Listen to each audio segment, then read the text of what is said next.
Welcome my dear students.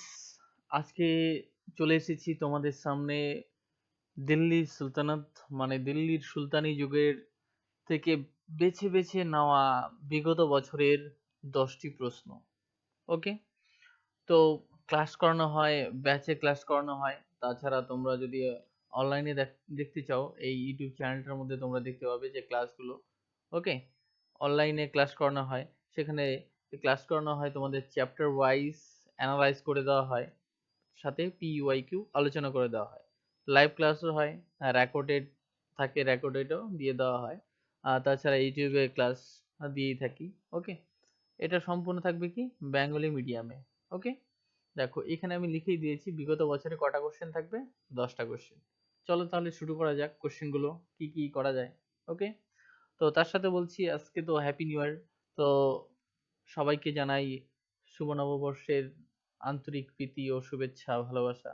চলো তার সাথে শুরু করে দিচ্ছি আজকে ক্লাস। ওকে, দেখো যদি তোমাদের ভালো লাগে তাহলে চ্যানেলটাকে তোমরা সাবস্ক্রাইব করে দেবে। আর যদি ভিডিওটাকে আরেকটু শেয়ার করে দেবে, যাতে তোমার বন্ধুদের সাথে শেয়ার করবে, যাতে তোমার বন্ধুরাও দেখতে পায়। ওকে, আর লাইক করে দেবে, তার সাথে কি করে দেবে, একটা কমেন্ট করে দেবে। যদি কোনো আমি ভুল যদি কিছু করে থাকি তোমরা কমেন্টও করে দেবে। ওকে, আর যদি ভিডিওটা যদি তোমরা দ্বিতীয়বার দেখতে চাও সেভও করে দেবে। ওকে, ঠিক আছে। আর সাবস্ক্রাইব করার সময় কিন্তু এই বেল আইকনটা দিয়ে দেবেন, তাহলে তোমরা কি বুঝতে পারবে যে আমি কখন কোন ভিডিওটা ছাড়ছি। ওকে, চলো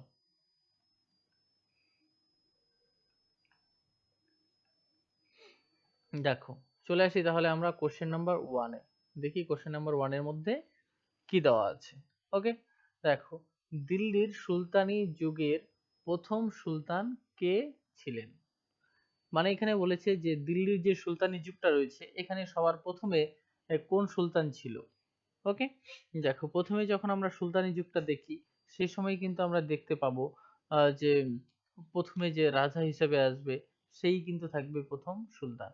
ওকে, তো আমরা এখানে দেখি পরপর কয়টা বংশ থাকে, 5টা বংশ। তো সেখানে একটা ট্রিকের মাধ্যমে তোমরা মনে রাখবে, সেই ট্রিকটা হলো দেখ তো সে লোদি। দেখ তো সে লোদি। ওকে, তার মানে কি এখানে দেখো এখানে কটা বংশ দেওয়া আছে। দেতে হলো তোমার দাস বংশ, খতে খিলজি বা খলজি বংশ, ততে তুগলক, তন্তসতে সৈয়দ বংশ, তারপর আসছে কি দেখো লোদি বংশটা।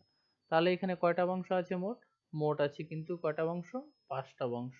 ওকে, তো 5টা বংশ পরপর আমি নোটগুলো বানিয়ে রেখেছি, ধীরে ধীরে আমি তোমাদের ইউটিউবে ক্লাসগুলো অ্যাভেলেবেল করে দেবো। তাছাড়া কেউ যদি লাইভ ক্লাস করতে চাও পেইড ব্যাচে তাহলে তারা যোগাযোগ করতে পারো। ওকে, তাহলে প্রথমে দেখো এ নাম্বার অপশনের মধ্যে কি দেওয়া আছে, ইলতুৎমিশ। ওকে, কি দেওয়া আছে? ইলতুৎমিশ। 2 নম্বরে দেওয়া আছে কুতুবউদ্দিন আইবক, তারপরে দেওয়া আছে বলবন, তারপরে দেওয়া আছে আলাউদ্দিন খিলজি। তো এখানে দেখো এই যে আলাউদ্দিন খিলজি, এটা কি? আলাউদ্দিন দেওয়া আছে শুধু, এটা কোন বংশের বলতো? খিলজি বংশের। কোন বংশের? খিলজি বংশের। ওকে, এটা কোন বংশের? খিলজি বংশের। এটা হলো তোমার খিলজি, আলাউদ্দিন খিলজি, এটা খিলজি বংশের। তাহলে তো আলাউদ্দিন তো হচ্ছেই না। ওকে, তারপরে যদি দেখি আমরা বলবনকে দেখি বা ইলতুৎমিশকে দেখি। ওকে, দেখো বলবন গিয়াসুদ্দিন বলবন। ওকে, দেখো ইনি কে ছিল? ইনি কিন্তু তখনকার না, ইনি যখন সুলতান রাজিয়ার তারপরে আরো দু একজন শাসক থাকে, তারপরে কিন্তু আসে গিয়াসুদ্দিন বলবন। তার মানে গিয়াসুদ্দিন বলবন আমাদের হচ্ছে না। আর দেখো ইলতুৎমিশ, ইলতুৎমিশকে কে নিয়ে এসেছিল কিনে? কুতুবউদ্দিন আইবক তাকে কিন্তু কিনে নিয়ে এসেছিল। তাকে কি করে নিয়ে এসেছিল? বাই করে কিনে নিয়ে এসেছিল। আর তাকে কি বানিয়েছিল পরে? জামাতাও বানিয়েছিল। জামাতা বলতে হলো তার মেয়ের বর, জামাতা। ওকে, তাহলে এখানে আমরা দেখো কুতুবউদ্দিন আইবক যিনি কি ছিলেন বলতো? দাস বংশের প্রতিষ্ঠাতা কিন্তু তিনিই করেছিলেন। ওকে, তাহলে এই আইবক শব্দের অর্থ হলো দাস। তাহলে প্রথমে আমরা উত্তরটা পেয়ে গেলাম কি বলতো? বি নম্বর, কুতুবউদ্দিন আইবক। ওকে, তাহলে দেখো এইখানটা আমি তোমরা দেখতে পাচ্ছ দিল্লির টোটাল ম্যাপটা। তখন দেখো দিল্লি ছিল ঠিক এইখানটার মধ্যে। কোথায় ছিল? এইখানটার মধ্যে দিল্লি ছিল। ওকে, এইখানটার মধ্যে দিল্লি ছিল। আর তখন দিল্লির যে সুলতানি যুগটা তখন কিন্তু ছড়িয়ে ছিল ঠিক এতটুকু জায়গায়। ওকে, ঠিক এতটুকু জায়গার মধ্যে কিন্তু ছড়িয়ে ছিল।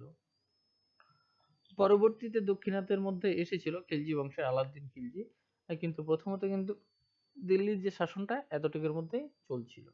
নেক্সট দেখো, তারপরে 2 নম্বর প্রশ্নের মধ্যে কি দেওয়া আছে দেখো। 2 নম্বর প্রশ্নের মধ্যে দেওয়া রয়েছে, এখানে বলা হয়েছে যে চাহালগানি বা 40 প্রথা বা 40 চক্র এটা কার আমলে ছিল? এটা কার আমলে ছিল? এটা দেখো, কুতুবুদ্দিন আইবক তিনি কিন্তু চালু করেছিলেন। একে কুতুবুদ্দিন আইবককে বলা হতো কি বলতো, যে তোমার লাক্স বক্স বলা হতো, কারণ তিনি প্রচুর দান করেছিলেন। তিনি কুতুব মিনার যে আছে, কুতুব মিনার কুতুব কুতুব মিনার কুতুব মিনার তিনি বানিয়েছিলেন। আর তার সাথে সাথে দেখো, তোমরা যদি দেখো আলাউদ্দিন কা ছোবরা তিনি বানিয়েছিলেন। তো কুতুবুদ্দিন আইবক কিন্তু 1293 কিন্তু পরিকল্পনা করেন ও 1299 কিন্তু কাজ শুরু করে দেয় কুতুব মিনারের, কিন্তু কুতুব মিনারের কাজটা কিন্তু তিনি শেষ করতে পারেন না। শেষ করেছিলেন কিন্তু তার জামাতা ইলতুৎমিশ, সেটা হলো তোমার 1320-তে। ও এক সেকেন্ড, সরি, এটা হবে তোমার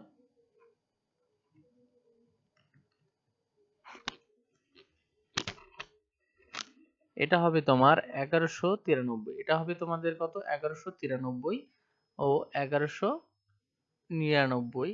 1193 প্ল্যান করে 1199 স্টার্ট করে, এবং 1220-তে যে ছিল তোমার তার জামাতা ইলতুৎমিশ, তিনি কিন্তু কাজটা সম্পন্ন করেছিলেন। ওকে, তার সাথে যে এই যে ইলতুৎমিশ, তিনি কিন্তু এই যে 40 চক্র তিনি কিন্তু বানিয়েছিলেন। ওকে, আলাউদ্দিন খিলজি এটা কি দাস বংশ থেকে বানিয়েছে? তো আলাউদ্দিন খিলজি হলো খিলজি বংশের, তা সেটা হচ্ছে না। ফিরোজ শাহ কি তুগলক? ফিরোজ শাহ কি তুগলক? তো এই যে ছবিটা তোমরা দেখতে পাচ্ছ, এটা হলো ইলতুৎমিশের ছবি। তো এটা হয়ে যাচ্ছে কারেক্ট উত্তর, ইলতুৎমিশ। নেক্সট দেখো, জালালউদ্দিন ফিরোজ খিলজির মৃত্যুর পর সিংহাসনে কে বসেন? সিংহাসনে কে বসেছিলেন? তো দেখো, এখানটার মধ্যে আমি তোমাদেরকে দেখিয়েছিলাম যে এখানে দেখতো সে লোদি, এখান থেকে আমি তোমাদেরকে যে একটা ট্রিকটা দিয়েছিলাম, দেখতো সে লোদি, তোমাদেরকে একটা ট্রিক দিয়েছিলাম। তো এখানে তোমাদেরকে আমি বলেছিলাম দাস বংশ, তারপরে আসে কি খিলজি, তারপরে তুগলক, তারপরে আসবে সৈয়দ, তারপরে আসবে তোমাদের লোদি বংশ। তো এখানে দেখো, জালালউদ্দিন ফিরোজ খিলজি মানে এটা হলো খলজি বংশ থেকে এসেছে, খিলজি বংশ থেকে। তো এখানে তোমরা যদি দেখো মোহাম্মদ বিন তুগলক, এটা তো একবারে প্রথমেই কাটা যাচ্ছে। মোহাম্মদ বিন তুগলক তো কোনোদিনও হচ্ছে না, কারণ তুগলক বংশের এটা নয়। তারপরে দেখো ফিরোজ শাহ তুগলক, ফিরোজ শাহ আমরা নাম জানি কি তুগলক, এটা হচ্ছে না। গিয়াসউদ্দিন বলবান বা বলবন, তিনি কি কোন বংশের বলতো? তিনি হলেন দাস বংশের, তিনি হলেন দাস বংশের। তাহলে বলবনও হচ্ছে না। ফিরোজ শাহ কি তুগলক বংশের, তো ফিরোজ শাহ তুগলক হচ্ছে না। বাদ রইল কি আলাউদ্দিন খিলজি। তো যারা আমার ক্লাসগুলো দেখেছো, ঠিক আছে,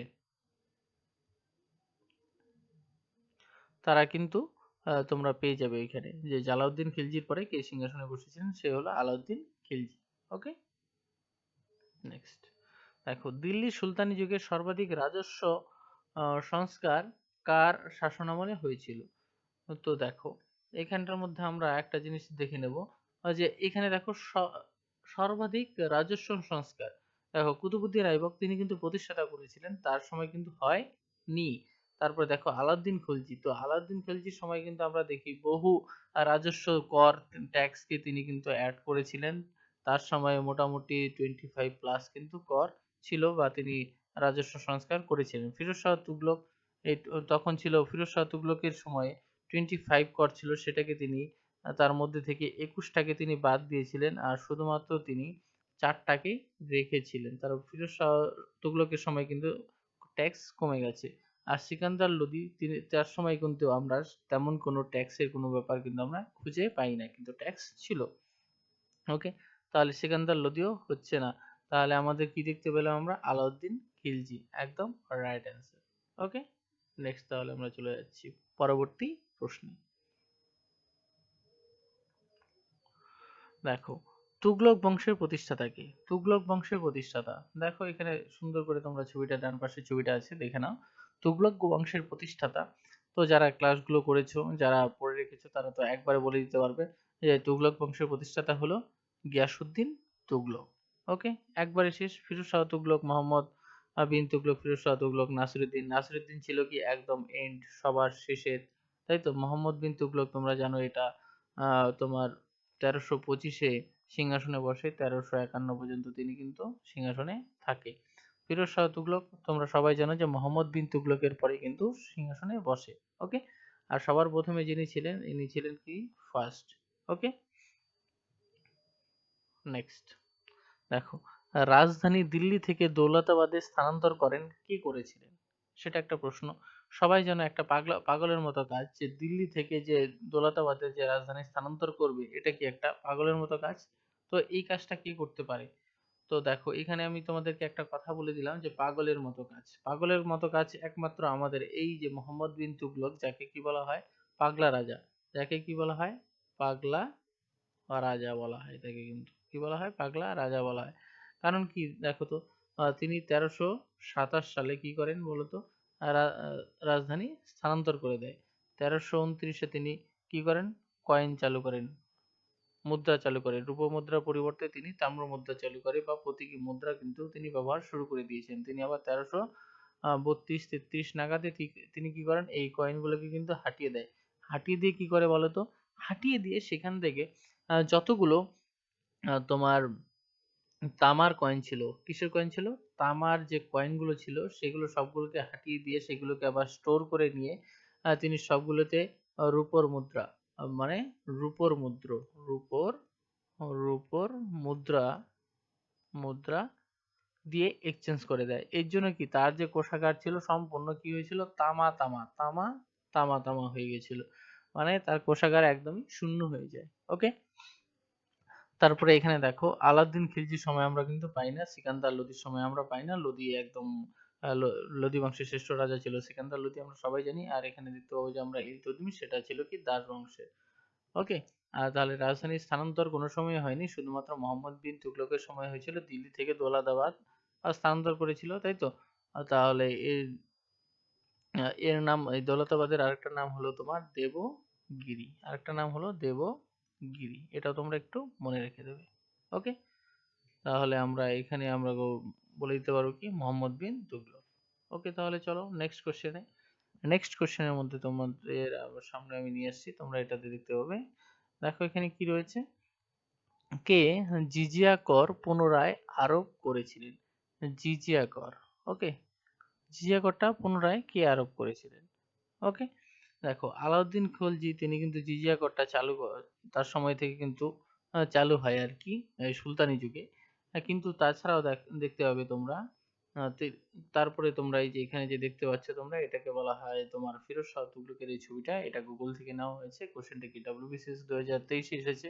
আর বাকি তোমরা যদি কোশ্চেন গুলো দেখতে চাও, এটা দেখো নেট জেআরএফ এসেছে, তার আগে কোশ্চেনটা ইউপিএসসি প্রিলিতে এসেছে, এসএসসি সিএইচএসএল এসেছে, আরআরবি এনটিপিসি তে এসেছে, তারপর দেখো এসএসসি সিজিএল এসেছে, আর একটা ডাব্লিউবিসিএস প্রিলিতে এসেছে 1 নম্বর কোশ্চেনটা। ওকে, তাহলে দেখে নাও পরবর্তীতে। এখন দেখো জিজিয়া করটা, জিজিয়া কর সিকান্দার লোদি, আমরা করকে পাই না। সিকান্দার লোদি তিনি ছিলেন শ্রেষ্ঠ রাজা, তিনি গুলরিখি ছদ্মনাম নিয়ে তিনি কি করতেন বলতো, তিনি কিন্তু ফার্সি ভাষায় কবিতা লিখতেন, পোয়েম লিখতেন। শেরশাহ তো দিল্লির এখানে আমরা পাচ্ছি না, কারণ শেরশাহ হলো আমাদের সুর বংশের। কোন বংশের? সুর বংশের কিন্তু। ওকে, আলাউদ্দিন খিলজি হলো তোমার খলজি বংশের। আহ, খলজি বংশে তিনি কিন্তু সেই সময় জিজিয়া করটা কি করে, স্টার্ট করে। জিজিয়া করটা সেই সময় কি করে, জিজিয়া কর স্টার্ট হয়, কি হয়, স্টার্ট হয়। আর এই ফিরোজ শাহ তুগলক সেই সময় আবার দ্বিতীয়বারের জন্য স্টার্ট করেছিলেন। ওকে, তাহলে ফিরোজ শাহ তুগলকই উত্তর হয়ে যাচ্ছে। নেক্সট দেখো, ছবিটা দেখো একটু, এই হলো আমাদের আহ, চিত্রটা দেখে তোমরা একটু বুঝতে পারবে, যারা যারা এটা দেখে একটু বুঝতে পারবে তারা তো উত্তর তো ছবি দেখে করে দিতে পারবে। আর তার সাথে আমি একটু বলে দিচ্ছি, দেখো কোন সুলতান আরবি ও ফার্সি, ফার্সি দেখো এখানে কিন্তু ফার্সি দেওয়া নেই, ফার্সি ভাষা শেখা বাধ্যতামূলক চালু করেছিলেন। দেখো এখানে ফার্সি ভাষা, দেখো পারস্যের ভাষা, পারস্য, পারস্যর মধ্যে যে ভাষাটা আছে সেটা হলো তোমার ফার্সি। সেটা হলো কি ফার্সি। ফার্সি স্পেলিং এভাবে লেখা যায়। আরেকটা আছে কি আমাদের বলো তো ফ্রান্স। ফ্রান্স। ফ্রান্সের ভাষাটা কি বলতো? ফ্রান্সের ভাষাটা হলো আমাদের ফরাসি। কি? ফরাসি। ওকে? তাহলে এইখানটার মধ্যে দেখো, এইখানটা গিয়াসউদ্দিন বলবনের সময় কি তিনি করেছিলেন? না, তিনি করেননি। তিনি সিজদা বাইবস প্রথা চালু করেছিলেন। সিকান্দার লোদি, অবশ্যই সিকান্দার লোদি আমাদের সঠিক উত্তরটা হয়ে যাচ্ছে। এখানে তোমরা দেখতে পাবে কুতুবুদ্দিন আইবক সেই সময় কি কোনো ভাষা বাধ্যতামূলক ছিল? না, আলাউদ্দিন খলজি তিনি কিন্তু ট্যাক্স সিস্টেমটাকে চালু করেছিলেন। তিনি হুলিয়া প্রথাটি দাগ ও হুলিয়া প্রথা চালু করে তিনি কিন্তু বাজার দর নিয়ন্ত্রণ চালু করেছিলেন। তো এই সমস্ত কিন্তু চালু করেছিলেন, কিন্তু এই যে আরবি ও ফার্সি ভাষা শেখার জন্য বাধ্যতামূলক করে দেয় সিকান্দার লোদি। তিনি গুলরুখি, কি একটা নাম বলতো? গুল রুখি। গুলরুখি ছদ্মনামে, ছ দ ছদ্ম নামে তিনি কিন্তু কি লিখতেন বলতো? পোয়েম লিখতেন, কবিতা লিখতেন। ওকে? আচ্ছা, চলো তাহলে নেক্সট কোশ্চেনে আমরা চলে যাই। আচ্ছা দেখো, দিল্লির সুলতানি যুগের শেষ বংশ কোনটি? দেখো আরেকটা চিত্র এখানে রয়েই গেছে। তাহলে এটা দেখে তোমরা বুঝতে পারছো যে এটা কি লোদী বংশেরটা। কারণ এর আগে তোমরা যে চিত্রটা দেখতে পাচ্ছ এটা কি লোদী বংশের, তোমরা কিন্তু ছবি দেখে, তোমরা এই পাশে ছবি দেখে কিন্তু এর উত্তরটা করে দিতে পারবে। দেখো, দিল্লির সুলতানি যুগের শেষ বংশ কোনটি? তো দেখো এখানে দেখতো সে লোদী। তোমাদেরকে আমি যে প্রথমে যে পিডিএফটার মধ্যে তোমাকে তোমাদের ক্লাস শুরুতেই যে আমি তোমাদেরকে করিয়েছি, দেখ তো দেখ তো সে লোদী। তাহলে দেখো প্রথমে কি এটা কোন বংশ? এটা দাস বংশ। তারপরে আছে আমাদের কি খতে খিলজি বংশ, খিলজি বংশ। তারপরে ছিল আমাদের ততে তুগলক বংশ, তুগলক। আর দন্ত সতে রয়েছে আমাদের সৈয়দ বংশ। কি বংশ? সৈয়দ। সৈয়দ, সৈয়দ বংশ।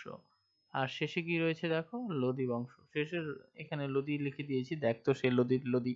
তাহলে এই ট্রিকটা তোমরা মনে রাখলে কিন্তু এই উত্তরটা একদম ইজিলি করে দিতে পারবে। ওকে? তাহলে দেখো যে দিল্লির সুলতানি যুগের শেষ বংশ কোনটি? তাহলে তোমরা একবারে বলে দিতে পারবে লোদী। তুগলক বংশ, খিলজি বংশ। দেখো তুগলক, খিলজি। আহ, তাহলে এক নম্বরে কি ছিল? এক নম্বরে তোমরা তোমরা দেখলে কি দাস বংশ। কি বংশ? দাস বংশ। দুই নম্বরে কি ছিল তোমাদের? খিলজি বংশ। ওকে? তিন নম্বরে কি ছিল তোমাদের? তুগলক বংশ। কি বংশ? তুগলক বংশ। চার নম্বরে কি ছিল তোমাদের? চার নম্বরে ছিল তোমাদের সৈয়দ, সৈয়দ বংশ। এবং পাঁচ নম্বরে কি রয়েছে তোমাদের? লোদী বংশ। পাঁচ নম্বরে রয়েছে লোদী। ওকে? তাহলে এটার উত্তর হয়ে যাচ্ছে আমাদের লোদী বংশ। ওকে? তাহলে চলো নেক্সট। দেখো, ইকতাদারি প্রথা কোন যুগে প্রচলিত হয়?